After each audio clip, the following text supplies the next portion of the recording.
So what can we do when, as people with relationship with God, we are going into a situation in our daily life that we know is making us anxious? Again, I say we know because we can feel maybe our gut is clenching. We can feel that our breath is more shallow.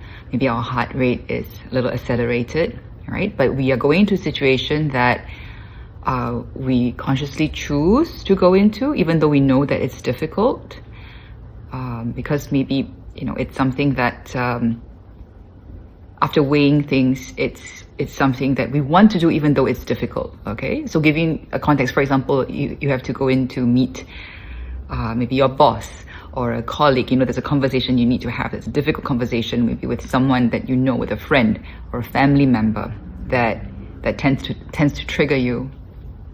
So these are very real life kind of situations, right?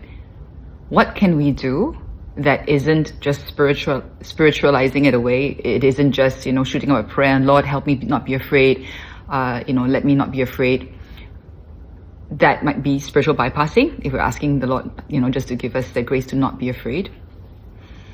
Because that anxiety in us, what our body is doing, right? The symptoms that it's kind of like giving us, it's saying something important to us, not just about the situation that we're going into or about the person that we're going to meet, but it's also letting us know that we're not feeling safe. We're feeling vulnerable. And that's something that's very important for us to listen to, not just to force ourselves to toughen up, to do the right thing, to quote unquote, be the loving person or to be the bigger person or to be strong. Self-talk like that, or prayers that are asking just for grace to be stronger, more courageous and all that, there is a flip side. There's a risk that we don't actually hold ourselves with compassion. We may actually cut ourselves off in relationship with ourselves.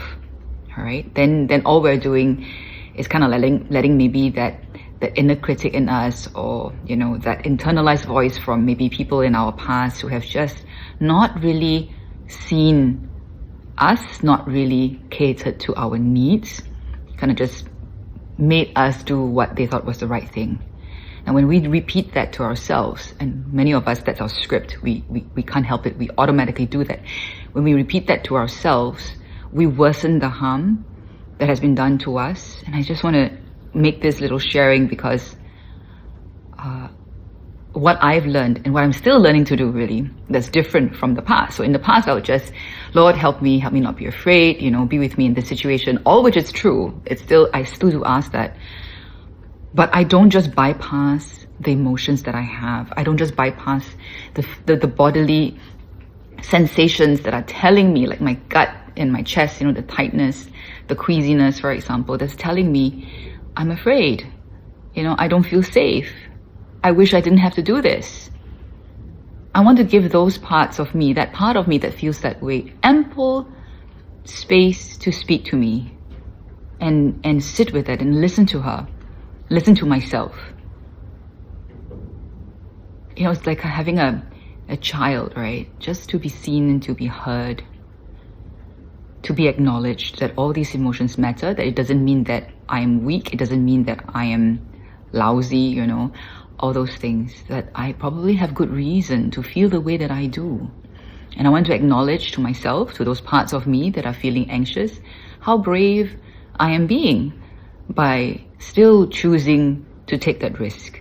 At the same time though, it has been very helpful for me to remind myself, especially those parts of myself, maybe my inner child, right? I sometimes call those parts, the younger, fearful, maybe anxious parts that are being activated, that I will take care of her, that I know how to draw the boundaries. So whatever situation I'm going into, I will be monitoring my physiological arousal, like how much I can take.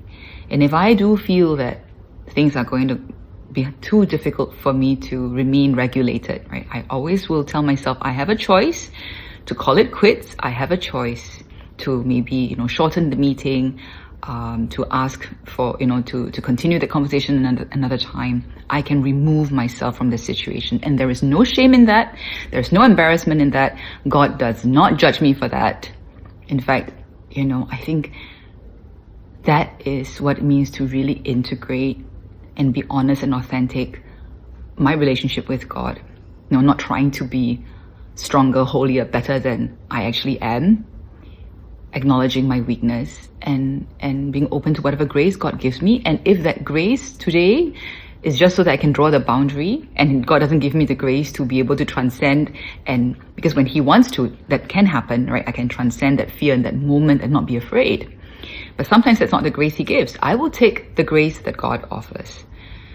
Okay, I will not force myself beyond whatever grace God has given me. I will respond to the grace that is given. I will choose to accept the grace that He has given, and I will not judge myself for being less than just because I am not able to reach the exalted heights of what I think, I should be able to do as a disciple or as an aspiring saint. So I hope this helps you, and for those of you who are also going to situations which are making you anxious, feeling weak and vulnerable and small and young, I hope that this little sharing helps you to remain with yourself even as you remain with God and in God. Please do not abandon yourself. Don't abandon yourself.